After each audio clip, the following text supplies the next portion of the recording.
Почитувани слушатели, ви посакувам Божи благослов. Пречки за ефективна молитва. Најголема пречка за ефективна молитва е присуството на грев. Непризнаени гревови во срцето на оној кој се моли. Од Библијата знаеме дека нашиот Бог е свет и како таков ќе има секогаш бариера помеѓу него и нас ако криеме гревови за кои знаеме дека не му се угодни. Пророкот Исаија, 700 години пред нашата ера, запишал: Вашите беззаконија ве одделија од вашиот Бог, и вашите гревови го сокрие неговото лице од вас, и затоа тој не ве слуша. Исаија 59 глава 2 стих. Давид од свое лично искуство во својата поука вели дека Бог е далеку од сите оние кои се обидуваат да го сокријат гревот. Тој запишал: Ако во своето срце би имал благонаклоност кон неправдата, Господ не би ме послушал. Псалм 66-80 стих. Библијата зборува за неколку видови на гревови кои прават штета на молитвата и таа останува бесплодна. Прво, кога некој живее според телесните желби, а не според духот и во духот. Со таквиот начин се прекинува комуникацијата со Бог и молитвите се јалови и бесплодни. Иако верникот е наново роден и има нова природа и нов живот, тој сепак се уште е во телесниот шатор на телото, кое е подложно на гревови и расипаност. Телото може да има силно влијание и контрола над некои наши постапки, мотиви и дејства, ако не се бориме да ги умртвуваме навиките на телесниот живот и не сме водени од Светиот Дух во правилна насока со Бог. Само тогаш ќе имаме молитвено заедништво со Него. Еден од начините преку кој се покажува телесниот живот е егоизмот. Егоизмот е голема пречка за успешна и благословена молитва. Кога молитвите се мотивирани од себичност и постојано се молиме за некои нешта или работи кои се само за телото, а не за Божја слава, тогаш молитвите, иако се упатуваат кон Бог, тие се неплодни и немаат резултат.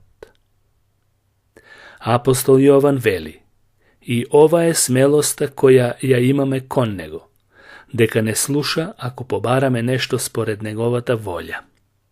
Прво Јованово писмо, 5 глава, 14 стих.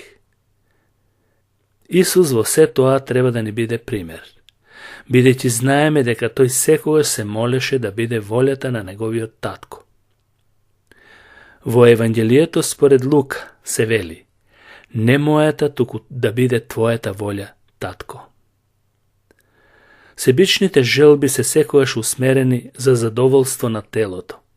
И кога се прави молитва со такви мотиви, не треба да очекуваме дека Бог ќе одговори позитивно. Апостол Јаков вели: Барате и не добивате, зашто барате погрешно, за да го трошите во вашите страстни желби. Јаков, 4 глава, 3 стих.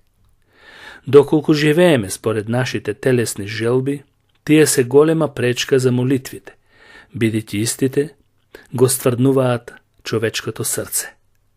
Ако сме незаинтересирани и рамнодушни за потребите на другите, не треба да очекуваме дека Бог ќе биде заинтересиран за нашите потреби. Тоа не треба да се свати дека Бог ни се одмаздува, туку сака да се научиме да бидеме отворени за потребите на другите и како негови деца да постапуваме според неговата волја. За Бог најважно е да се спроведува неговата волја, а не нашата. Библијата јасно вели: не правете ништо од надпреварување или од суетно честолюбие, туку во понизност сметајте се еден друг за поголем од себе си. Не гледајте секој само на своето, туку секој нека гледа на она што се однесува за другите. Тоа е запишено во Филипјаните 2 глава, 3 и 4 стих.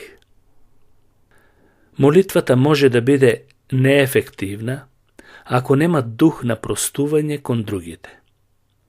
Тоа не е само некое побожно опишување на важноста на простувањето, туку реално гледиште дека Бог е против оние кои немаат дух да простуваат. Кога некој не сака да прости, бара причина дека е во право и се теши со тоа. Но истовремено неговото срце се исполнува со горчина и лутина и го парализира молитвениот живот. Коренот на горчината е опасен за духовниот живот.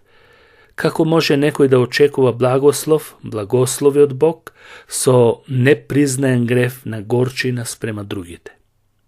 Овој принцип е добро илустриран во Матеј 18 глава од 23 до 35 стих. Тука нема да го ставам целиот текст или да го кажувам, секој кој чита Библија нека ја отвори и нека си го прочита. Но во овој текст Бог не учи дека многу ни простил, така и ние не би требало да си дозволиме да не им простиме на оние кои се околу нас и со кого го делиме нашето заедништво. Нашите пријатели, браќа, сестри и така натаму. Молитвите ќе немаат ефект ако нема развиено чувство за простување. Друга голема пречка за неефективна молитва е неверието и сомнежите. Тоа не подразбира дека нашиот пристап кон Бог секогаш треба да биде со услишани молитви. Тоа би наликувало на просперитетното христијанство, кое по секоја цена мора да се добие тоа што си го замислуваат. Ако си замислиш дека треба да имаш хеликоптер, Бог и тоа ќе ти го даде. Само верувај, велат тие. Таквото христијанство нема темел во Библијата. Туку ние зборуваме за важноста на Божјата волја. Молитвата несомнено значи да се молиме со уверение и разбирање на Божјиот карактер, природа и мотиви. Апостол Павле вели: а без вера не е можно да му се угоди на Бог, зашто оној кој му пристапува во молитва треба да верува дека тој постои и дека ги наградува оние кои го бараат. Тоа е запишено во Евреите 11 глава 6 стих. Да се сомневаме во Бог, тоа значи дека не го почитуваме во сите нешта што тој ги ветил во Библијата. Тоа подразбира и негирање на неговите намери за добро кон нас. Нашата доверба во Бог треба да биде на високо ниво во неговите способности да одговори позитивно според неговата волја. Кога Бог го ставаме на прво место, со разбирање за неговата личност, тогаш тој действува за наше добро. Апостол Јаков убаво рекол: но да моли со вера, без никакво сомнение, зашто оној кој се сомнева е сличен на морскиот бран, кого ветрот го издига и го тера. Таквиот човек да не мисли дека ќе прими нешто од Господ. Тоа е запишено во Јаков, 1 глава, 6 и 7 стих. Едно од големите пречки во молитвата е и несогласувањата во домот со кој го делиме животот. Апостол Петар зборува за меѓусебно разбирање на мажот и жената. Мажот треба да има разбирање кон жената како послаб сад и да не биде груб и непредпазлив на незините чувства. Тој вели: така и вие мажите живете благоразумно со жените, како со послаб сад, искажувајќи им почитување како со наследнички на благодатта на животот, за да бидат вашите молитви без пречка. Таму каде што има сериозен конфликт во семејните односи и каде што главата на семејството не искажува почит, молитвата го губи своето значење. Бог нема благоволение во такви молитви, кои во практичниот живот на молителот не се огледува разбирање кон жената. Исто така и жените треба да покажуваат почит и покорност кон мажите, за да има хармонија и да не се загрози молитвениот живот помеѓу сопружниците. Но за наша среќа и радост, сите овие пречки не се нерешливи. Има решение. Доволно е да му пристапиме на Бог со вера и искреност и да ги признаеме сите недостатоци и грешки кои се направени од незнаење или од некои други причини. Јован во своето послание вели дека Бог е верен и праведен да не ги прости гревовите и да не очисти од секоја неправда. Прво Јованово писмо, 1 глава, 9 стих. Тоа е вистинскиот потек за благословени и услишани молитви. Бог ќе се радува на секоја твоја молитва и ќе ужива да те послушува во барањата. Пробај и види. Тоа е и должност. Амин.